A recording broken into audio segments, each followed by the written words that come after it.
श्री कृष्ण भगवान द्वारिका में रानी सत्यभामा के साथ सिंहासन पर विराजमान थे।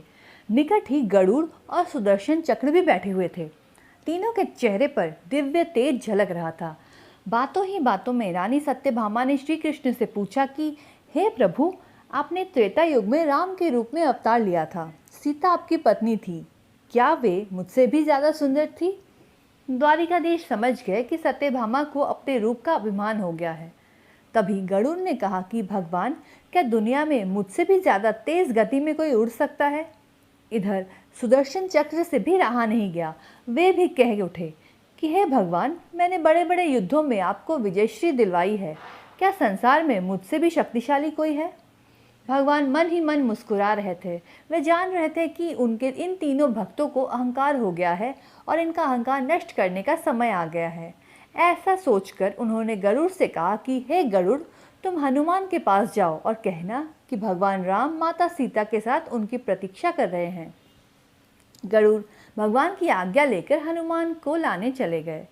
इधर श्री कृष्ण ने सत्यभामा से कहा कि हे देवी, आप सीता के रूप में तैयार हो जाएं, और स्वयं द्वारिकाधीश ने राम का रूप धारण कर लिया।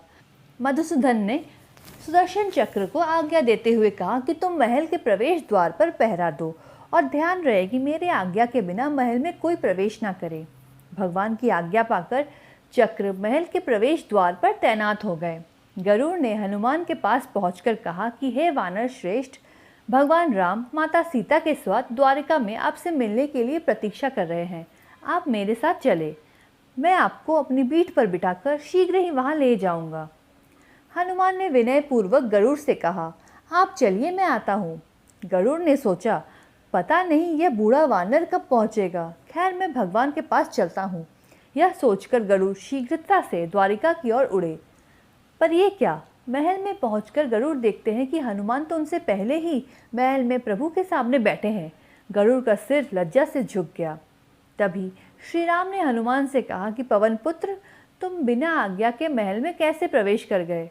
क्या तुम्हें किसी ने प्रवेश द्वार पर नहीं रोका?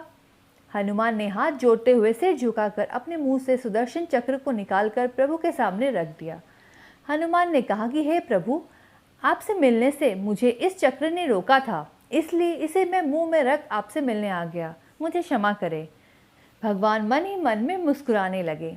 हनुमान ने हाथ जोड़ते हुए श्री राम से प्रश्न किया, हे प्रभु, आज आपने माता सीता के स्थान पर किस दासी को इतना सम्मान दे दिया कि वो आपके साथ सिंहासन पर विराजमान है?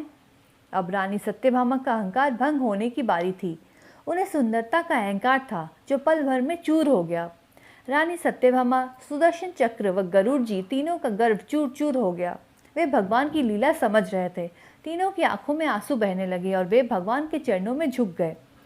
अद्भुत लीला है प्रभु की, अपने भक्तों के अहंकार को अपने भक्तों द्वारा ही दूर किया उन्होंने।